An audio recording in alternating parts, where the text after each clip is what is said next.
How you doing? This is Sean McVeigh with McVeigh Ministries, and in this video I'm going to quickly talk to you a little bit about how to deal with addiction. And a friend of mine actually asked me to do this video the other day because I was talking about this information.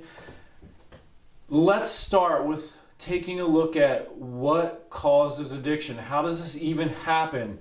And the real root of it comes back to the original fall, the sin of Adam and Eve. As a result of sin entering the world, we've all been a little bit broken. We're born a little bit broken.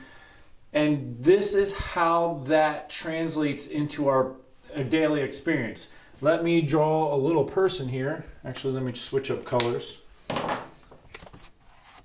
Yeah, I'm an artist. Not exactly. Got some arms here. All right. This is to represent a person. Now, in the core of us all, we all have this fundamental desire. We want to be happy and we want love. I mean, that's ultimately what we have in us. That's how we're made. We're made in God's image and likeness. Because we have this desire for happiness and love, we seek it out naturally. That's our natural inclination to seek God. But because of this element of sin, we've been fractured and broken. A lot of times that heat-seeking missile that wants to feel good gets derailed. So our human makeup is complex, but we have, in a basic sense, we have thoughts, and then we have feelings and emotions that are in us, desires. And these things all kind of come together for our decision-making process. Very often, we start our decision-making process based on what feels good. So let's take an example. Let's say I really like cake. I love cake. I love icing. Let's just say that's the case. I go and I have a slice of cake. Oh, that was really good. I feel good. That was good. I want another piece of cake. So I go back, I have another piece of cake. Oh, that was good. I want another piece of cake. I go out, I have that third piece of cake. All right, let's have one more piece of cake. By the time I get to that fourth piece of cake, man, I feel sick. So what just happened? What I did is I started off with something that made me feel good, and I let that be the motivating factor in my decision-making process, and I allowed that feeling to catapult this whole thing. I went back based on that feeling. Until suddenly the result is that I no longer felt good. In fact, I felt sick. That's what happens to us spiritually when we don't understand the nature of our situation. So, anybody dealing with addiction or just anyone striving to grow in holiness or completeness needs to recognize from the start we are broken and we need help. God gives us that help through the form of grace. It's a free gift. Now, I'm getting grace right now. It's still up to me to respond to it or not. Like, I might really want that piece of cake so bad. Oh, it's my favorite kind of cake. Here's where I have the grace. I have the knowledge now that I know if I go down that road, I'm going to end up sick.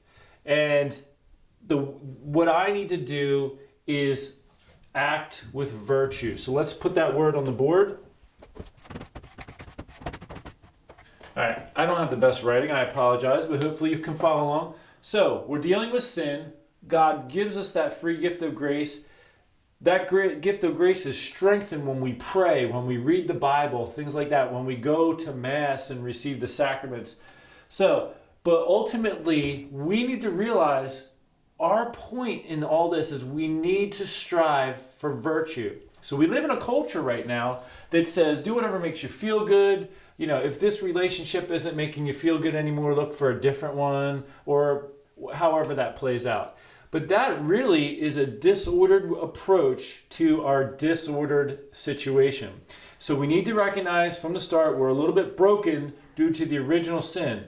What that means is our thoughts and our feelings and emotions no longer lead us to the proper end on their own. We need guidance. So let's go back to the cake example.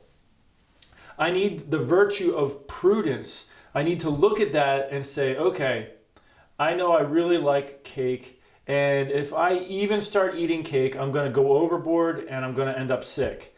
So the prudent decision for me is to just not have cake. Just don't eat the cake.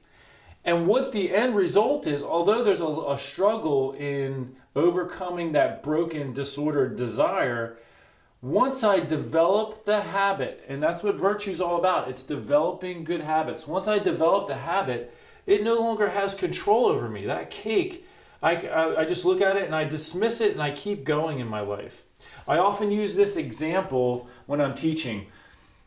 When I was, after college, if you didn't know this, I joined a religious order of Franciscans to try to discern if I was called to the religious vocation or the priestly vocation.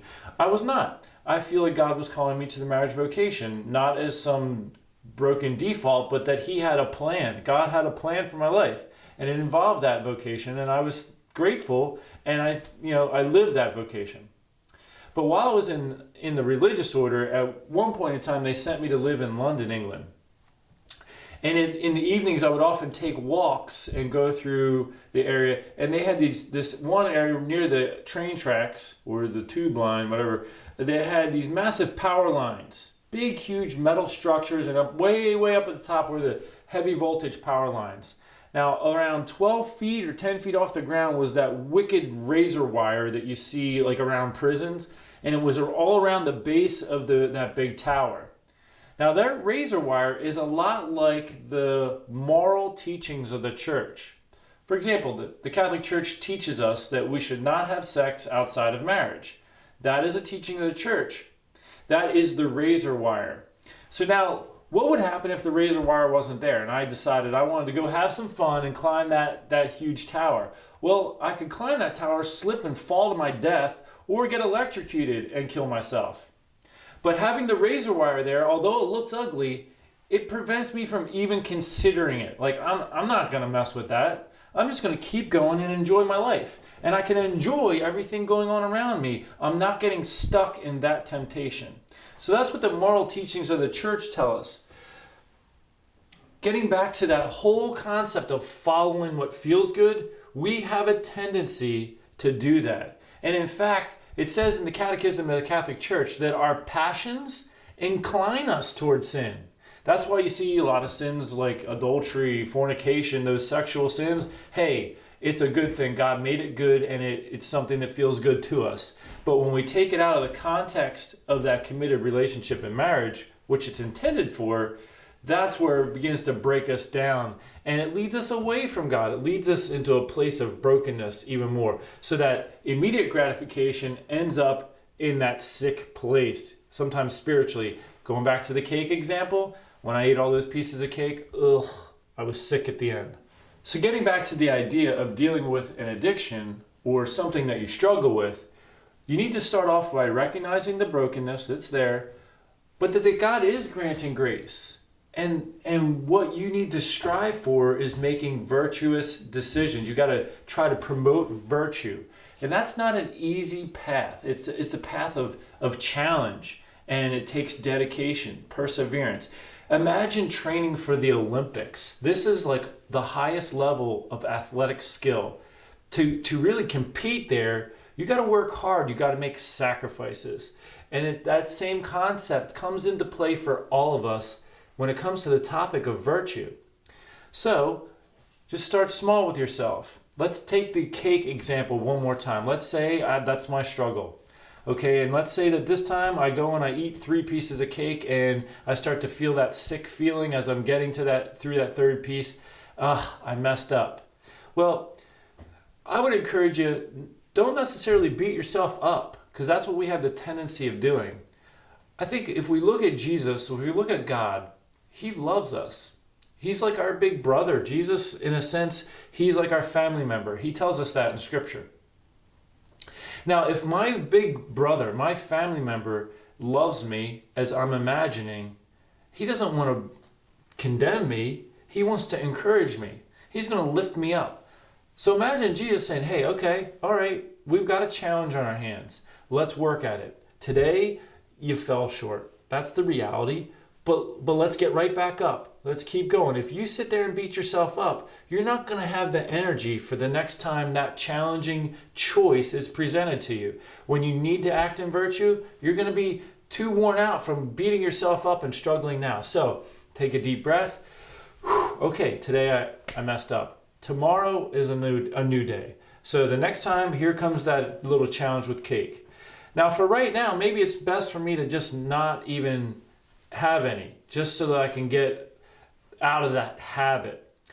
Maybe, depending on the situation, it might be appropriate at some point in my life for me to try to implement virtue and just say to myself, okay, I will have one piece of cake and I'll cut myself off after that one piece, no more than one.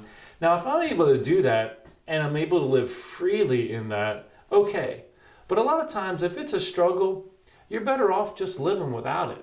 There's that one scripture passage where Jesus says, if your eye causes you to sin, pluck it out. If your hand causes you to sin, cut it off. What he means is just do away with the thing that causes you to fall into sin. If cake causes me to fall into sin, just get used to living without it. I can have a fulfilling life without that one pleasurable thing. So coming full circle, if you have an addiction, if you have something you're struggling with, realize you're broken. You need God's grace and help.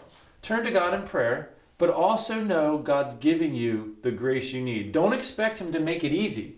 Don't expect it to be easy. Expect it to be difficult, because virtue is difficult to foster and to really develop. But that's our calling. That's the challenge for all of us. Now, as you gain momentum, it becomes a little easier to deal with some of those difficult situations. You begin to be able to apply that type of virtue in other challenging areas of your life. You become more of a wholesome person. You become more of a holy person. And that's what holiness is wholeness. You're integrated with yourself. Your whole thoughts, your feelings, emotions are more aligned to what God originally intended. When we were originally made, we didn't have the disorderedness before the fall. And so we could enjoy a piece of cake and say, thank you, that was delicious. I enjoyed it. And you don't get hung up on it. You move on and you continue to enjoy life.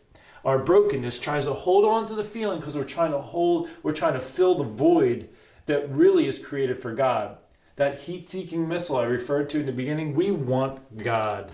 God is the ultimate good feeling, but we don't get the immediate gratification, the immediate fulfilling feeling that we want right now. Rather, we have to prove ourselves in virtue. And when we are in heaven, we will be fulfilled beyond our imagination. So we're working towards something, just like the athlete is training for the Olympics. So anyway, these are a few ideas for you to consider, those of you who are trying to grow in holiness, those of you who might be dealing with an addiction. Be prepared for the long haul. But an important detail in all of this is remember that God loves you and he is encouraging you to grow in that virtue. He knows it's a challenge. He's there to say, get up. You can do this. Keep trying. Next time is a new challenge. Just do one challenge at a time. And when that next one comes, put all your effort into just overcoming that challenge. Look at the cake and say, not today. Today is a good day. I don't need it. And then you can even use a form of distraction. Like I enjoy archery. I could start thinking about the challenge of hitting that target. I enjoy going hiking. I can imagine going for a nice brisk hike, working up my heart rate and everything. And that is a total wholesome topic. I can enjoy God's creation and it's different. It takes my mind off of the cake. So you can incorporate distraction from what is absorbing your attention in the addiction, and that distraction will help you move on from it in life and help you develop that. So remember, God's encouraging you, and things like that can help you in the journey. But just remember, it involves virtue, which is your choice, and it's that tough choice. And virtue is something we develop and foster over time. Thank you so much for tuning into this video. I hope it gave you something to think about. Until next time, take care and God bless.